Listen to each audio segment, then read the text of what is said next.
Mesdames et messieurs, bonsoir et merci d'être avec nous pour cette demi-heure consacrée à un pan de l'économie africaine. Dans ce numéro, nous nous intéresserons à ce qui est la priorité des gouvernements ouest-africains au vu des perspectives de ces décennies. On ne peut construire l'avenir sans ceux qui le vivront, qui l'animeront, c'est-à-dire les jeunes. Et c'est à juste titre que le gouvernement ivoirien a fait de cette année, l'année 2023, l'année de la jeunesse.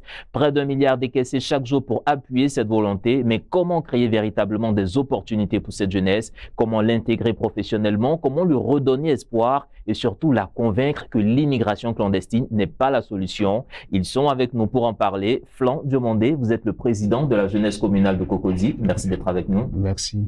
Et avec nous ici en studio, M.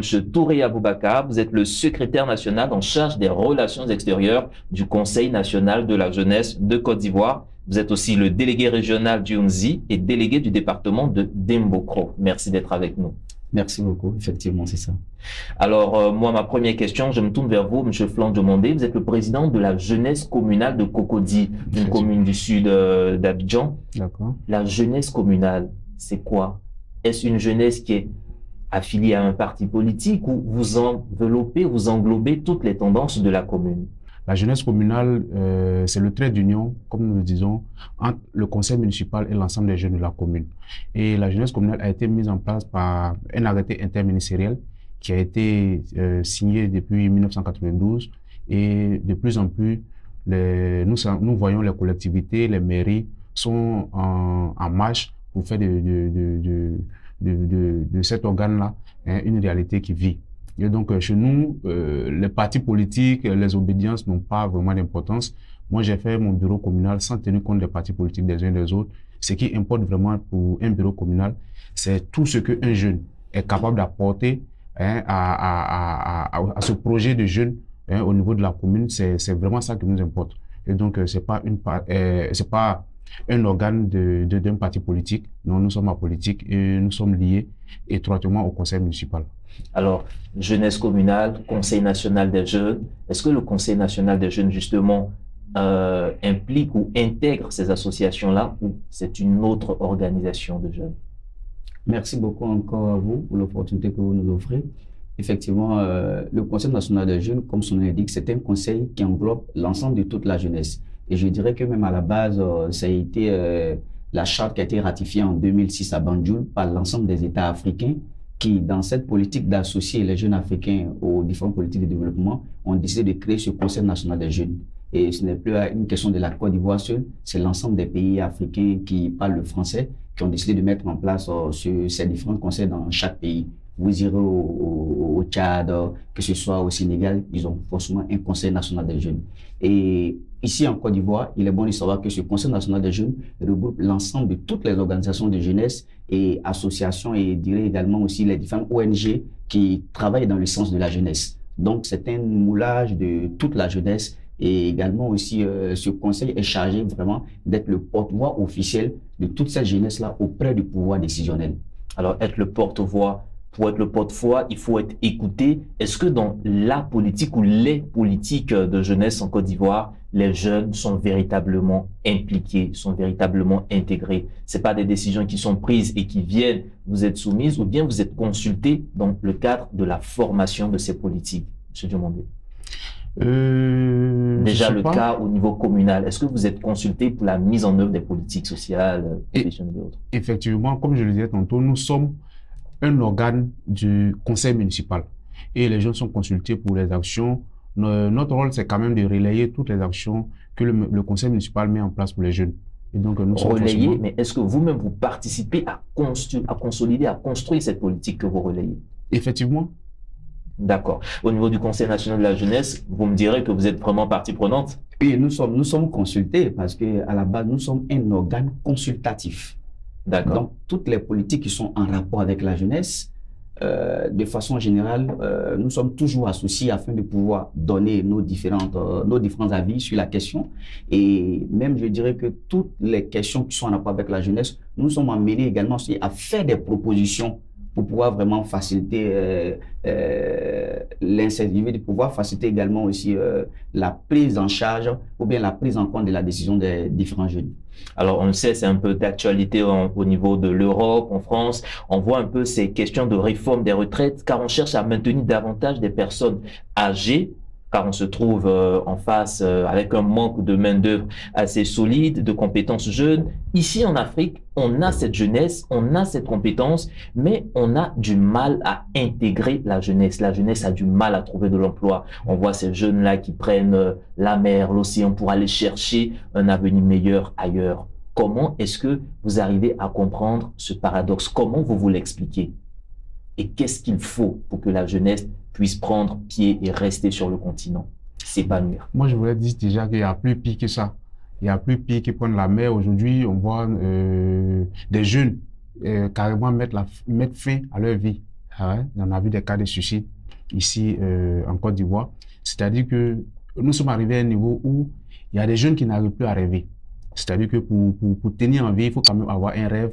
Et même quand on ne le réalise pas, mais on a moins un rêve. On est arrivé à un niveau où des jeunes même ne rêvent plus. Et ils se donnent, au lieu d'aller même en mer, ils préfèrent mettre fin à leur vie automatiquement.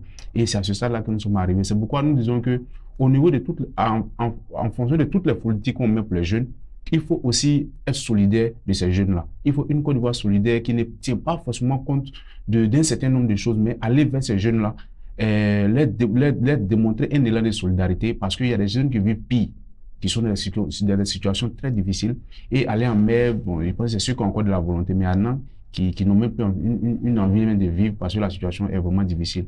Alors, vous parlez d'une situation difficile, mais quand on prend le cas de la Côte d'Ivoire, il y a le programme Côte d'Ivoire solidaire. On voit toutes ces initiatives qui sont mises en faveur des jeunes, au Conseil national de la jeunesse. On va le dire, hein, comment est-ce que vous analysez cette situation et comment vous aidez ces jeunes à reprendre espoir, comme il l'a dit? D'abord, nous sommes tous unanimes que le constat est fait. Ça veut dire que les jeunes aujourd'hui tentent plus ou moins aller chercher le bonheur hors du pays, c'est-à-dire passer par la mer.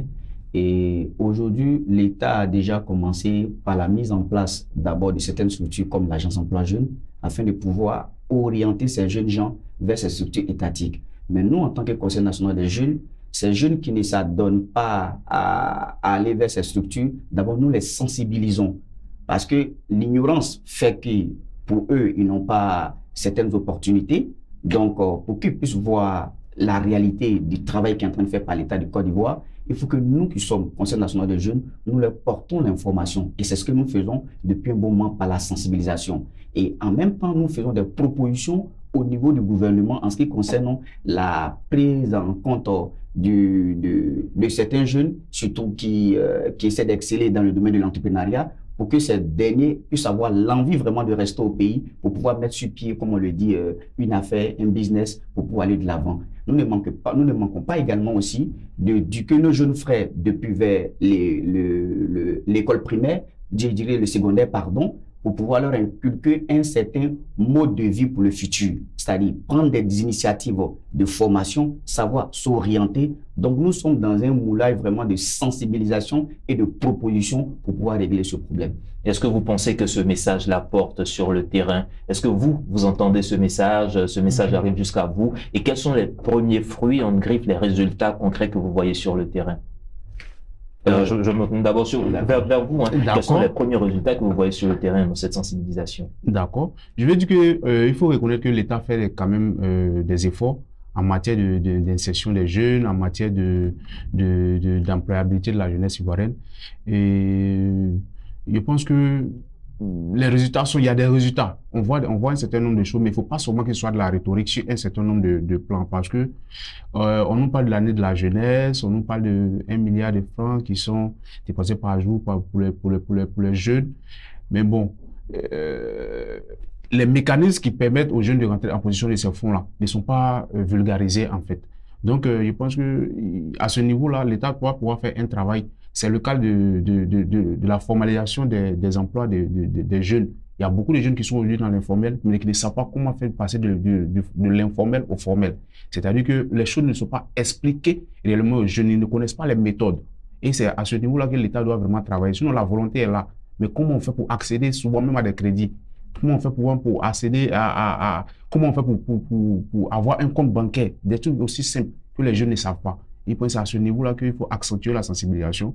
Je pense que nous reconnaissons l'effort qui est fait, mais je pense qu'il y a encore beaucoup que ça fait. Alors, je vous laisse rebondir en termes de résultats concrets sur le terrain que le Conseil peut voir. D'accord. Nous, à notre niveau, je pense que le constat est fait. Nous faisons l'effort de pouvoir vraiment sensibiliser ces jeunes gens, comme je l'ai dit, mais l'information arrive aux jeunes. Mais il s'avère qu'aujourd'hui, les jeunes sont dans une certaine vision de facilité, pas parce que je les incrimine, mais il est bon de savoir que les jeunes aiment cette facilité vraiment de tout acquérir.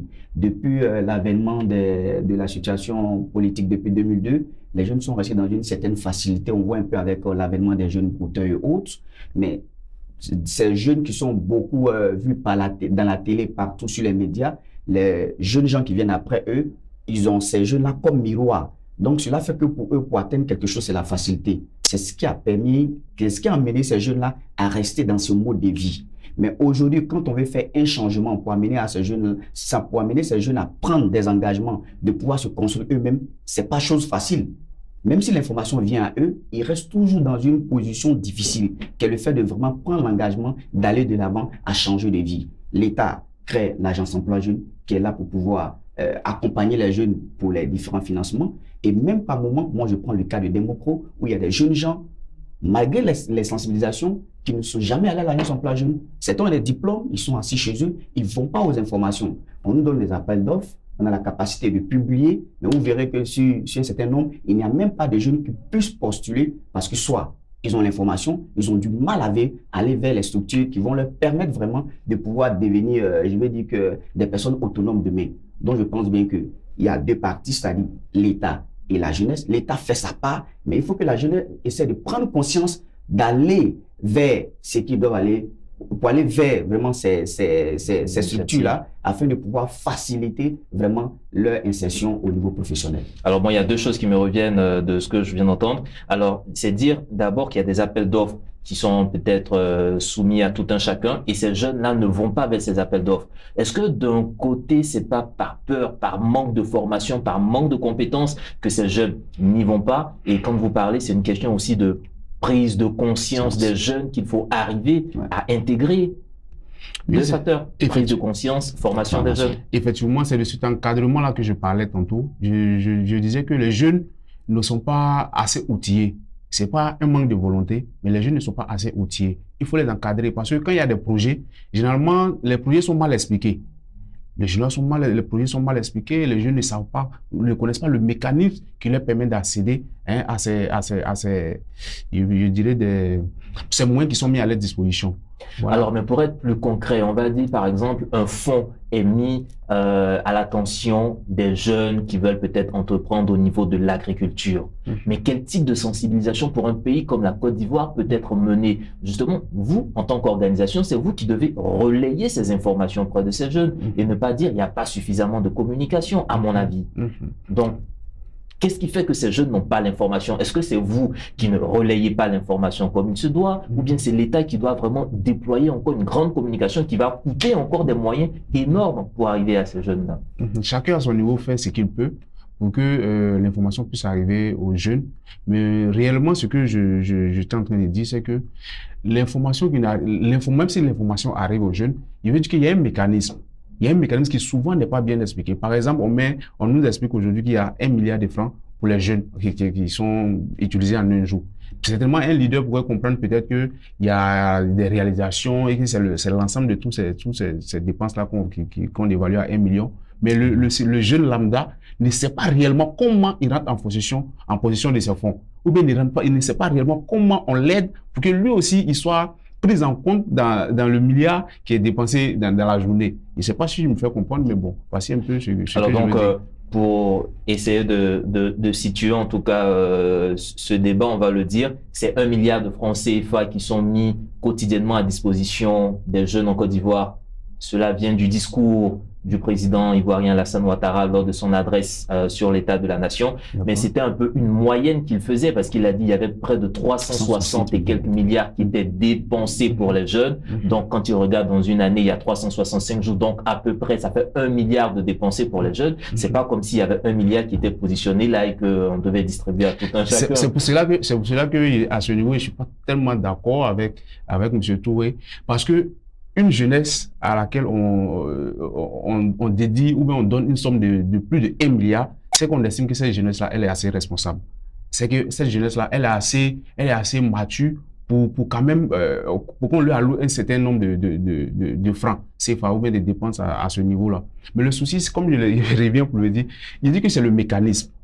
Voilà, je dis que c'est le mécanisme. Il faut que, par exemple, un jeune qui a son entreprise dans l'informel, il va dire n'importe quoi, qui est cordonnier, il ne sait pas comment transformer son entreprise qui est informelle à une entreprise formelle. Et là, même le président de la jeunesse communale que je suis n'est pas forcément outillé pour lui expliquer ce mécanisme-là. Par contre, le ministère, par exemple, du commerce, qui fait les registres de commerce et autres, pourra quand même instituer une certaine caravane ou bien une sensibilisation pour chacun dans son domaine, pour expliquer réellement aux jeunes, dire que dans notre secteur, il y a ça qui est mis en place pour les jeunes et voici comment on fait pour rentrer en possession de ça. C'est de ça que c'est d'accord, là on est beaucoup plus concret. Voilà. Mais donc en ce moment-là, bon, je vais vous laisser d'abord réagir parce que quand j'entends cet argument, je me dis c'est quand même aux organisations de fédérer, de réussir à réunir un certain nombre de jeunes dans tel secteur, créer les conditions et maintenant faire venir le ministère du Commerce qui va leur expliquer tel pan de la situation. Ça, c'est un peu mon interprétation. Mais je peux me tromper, c'est pourquoi je me tourne vers vous. Quand vous l'entendez, vous au Conseil national de la jeunesse, qu'est-ce que vous faites dans ce genre de situation ou qu'est-ce que vous aurez proposé?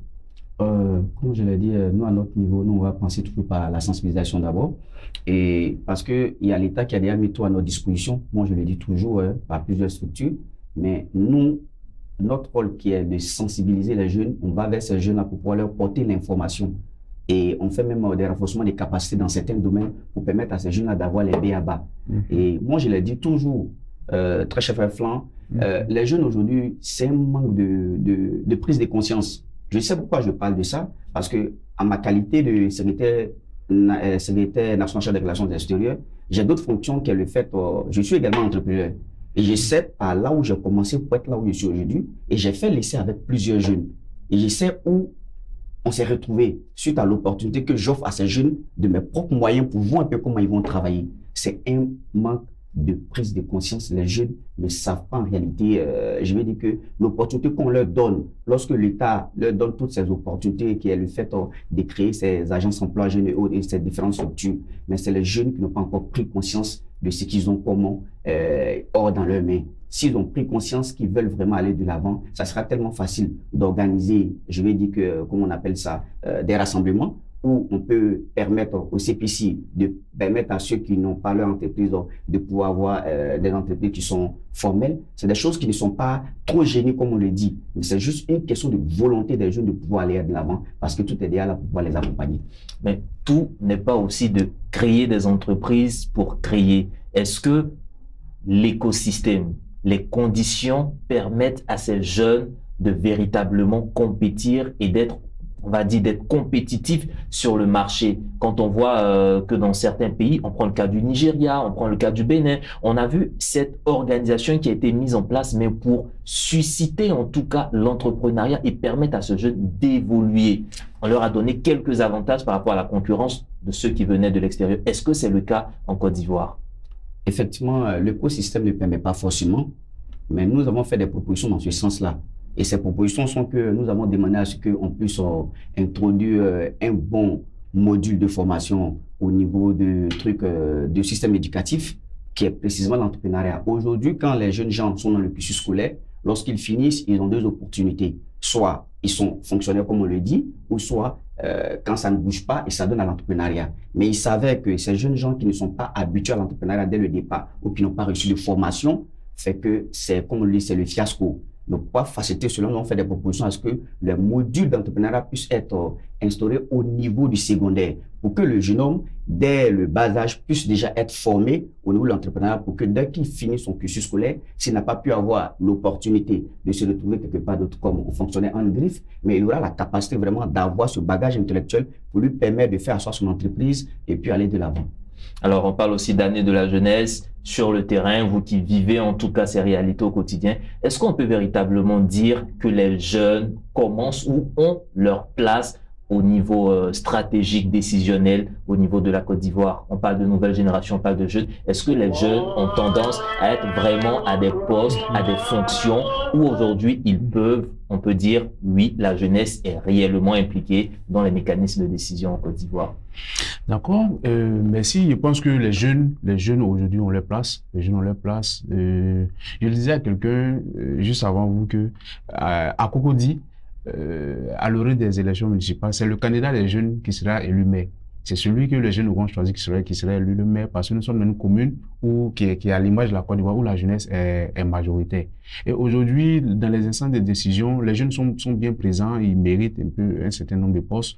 Et je pense que avec dans les années à venir, on verra encore plus de jeunes qui vont exceller dans certains domaines, mais pour l'instant, je pense qu'on peut saluer ce qui est déjà fait. Voilà. On peut saluer ce qui est déjà fait. Conseil national des jeunes, votre avis, première impression, les jeunes sont vraiment impliqués dans la conduite de ce pays? Ouais, les jeunes sont impliqués, je dirais, dès le départ. C'est ce qui a nécessité mais la création du Conseil national des jeunes.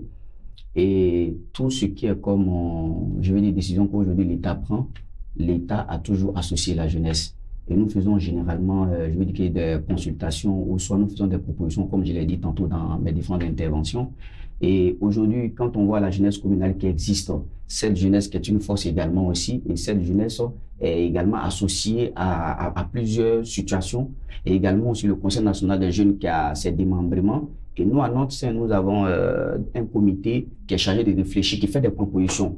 Et à chaque fois, nous sommes consultés pour vraiment faire des propositions. Et aujourd'hui, nous sommes unanimes aussi pour dire qu'à plusieurs postes de responsabilité, les jeunes sont vraiment nommés à ces postes-là pour pouvoir permettre à ceux-ci de faire venir leur expérience de jeunesse et également aussi de participer au développement du pays. Donc, je pense bien qu'à tous les niveaux, les jeunes sont associés et vraiment, c'est vraiment à saluer. Parce que aujourd'hui, on sent vraiment la jeunesse au cœur du développement. La jeunesse au cœur du développement. Jeunesse, pour ajouter, c'est une jeunesse c'est une énergie. La jeunesse, c'est le dynamisme. La jeunesse, c'est une force vive. Et je pense qu'il faut compter avec la jeunesse, quoi.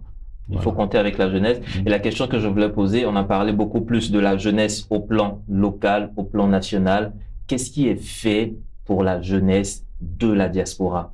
Est-ce qu'il y a des initiatives dans ce sens, un appel en tout cas des autorités à cette jeunesse pour revenir au pays, apporter cette dynamique? Parce qu'on voit il y a beaucoup de cerveaux, beaucoup sont formés ici en Côte d'Ivoire et qui partent donner cette expérience, cette expertise sous d'autres cieux. Qu'est-ce qui est fait pour ramener cette jeunesse, pour revigorer en tout cas la dynamique de croissance sur le continent? Je pense que de façon générale, dans tout pays, on a toujours fait appel à nos, je dirais que, à nos bras valides qui se trouvent hors du pays afin que ces derniers-là puissent venir participer au développement. Et je pense que l'État est déjà dans cette vision-là, n'a jamais manqué vraiment de faire appel à ces jeunes qui sont allés pour se faire former, pour avoir ce minimum d'instruction pour pouvoir venir accompagner le processus de développement du pays. Et c'est que l'État s'inscrit là-dedans. Bon, je l'ai toujours dit, je prends l'exemple sur le CNJCI, où nous-mêmes dans notre bureau, il y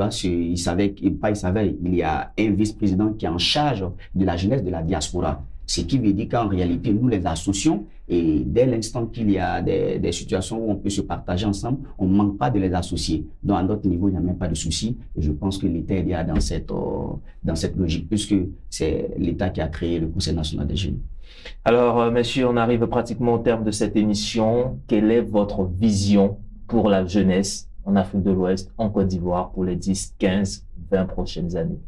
Et si vous avez un mot, en tout cas vraiment un espoir à l'endroit des dirigeants, quel serait-il? D'accord, je vais dire aux dirigeants d'être beaucoup plus solidaires avec les jeunes. C'est déjà fait en Côte d'Ivoire à plusieurs niveaux. Nous voulons saluer les efforts du gouvernement en matière de soutien à cette jeunesse-là. L'année 2023 qui est dédiée aux jeunes, il y a toutes ces sommes qui sont dépensées par jour pour les jeunes en Côte d'Ivoire. Il y a toutes ces actions de l'Agence emploi jeunes. Il y a beaucoup d'actions qui sont faites en faveur des jeunes. Nous leur disons merci. Et puis, reconnaître que la jeunesse ivoirienne, pour dire la jeunesse africaine de façon générale, est une jeunesse qui de plus en plus devient mature, consciente de ses capacités, et il y a de l'espoir pour l'Afrique. Il y a de l'espoir pour l'Afrique parce que c'est une jeunesse de plus en plus compétitive que nous voyons avec de nouveaux domaines de travail, avec le développement de l'entrepreneuriat. Je pense que c'est une jeunesse nouvelle sur qui l'Afrique doit pouvoir compter pour son développement. Une jeunesse nouvelle à fort impact. Je trouve Boubacar. D'accord. Merci beaucoup à vous pour l'opportunité que vous nous offrez encore afin de pouvoir s'exprimer sur vos antennes. La jeunesse qui représente près de 77% de la population, nous sommes sans ignorer que vraiment ça devient une force économique pour notre continent, je dirais en généralement pour le continent africain. Et cette jeunesse-là doit être au cœur de toutes les grandes décisions, car personne ne viendra parler de l'avenir de ces jeunes à leur place. Donc ces jeunes-là doivent être vraiment associés au plus profond, comme on le dit là, en rapport avec toutes les questions, pour que ces jeunes vraiment puissent vraiment être, ils doivent être en réalité ces personnes-là qui doivent décider de leur avenir. Et la meilleure manière de permettre aux jeunes de décider de leur avenir, il faut qu'ils soient associés à toutes les politiques de développement. À ce niveau, je souhaiterais dire merci beaucoup au gouvernement de Côte d'Ivoire qui est déjà dans cette vague-là, qui est déjà dans cette logique, le fait d'associer les jeunes aux prises de décision. Merci beaucoup à tous pour cette décision qui a été prise. Et nous, jeunes, c'est de demander aux jeunes vraiment de prendre conscience de leur avenir. C'est vrai que l'État peut mettre tout à notre disposition, mais si nous, jeunes, nous ne prenons pas conscience de notre avenir, on ne pourra rien réaliser. On peut nous associer, mais si nous ne sommes pas conscients de ce que nous voulons poser comme action, ça sera une action vaine. Donc, c'est ce que je tenais à dire. Une action vaine si les jeunes eux-mêmes ne prennent pas conscience de ce dont ils sont capables. Mesdames et messieurs, nous arrivons pratiquement au terme de cette émission et nous avions avec nous M. Touré Boubacar, secrétaire national en charge des relations extérieures au Conseil national de la jeunesse de Côte d'Ivoire et M. Flan Diomandé, président de la jeunesse communale de Cocody. Avec vous, nous avons parlé de l'implication de la jeunesse dans les politiques en Afrique. Nous profitons aussi pour saluer en tout cas le travail immense abattu par le ministre de la Jeunesse au Bénin, que nous saluons de passage, qui est un fidèle téléspectateur et auditeur de cette émission. Mesdames et messieurs, c'est ici que se referme cette émission consacrée à la jeunesse. Vous pourrez la retrouver sur notre site internet www.mediantv.com. Agréable suite de programme sur nos antennes.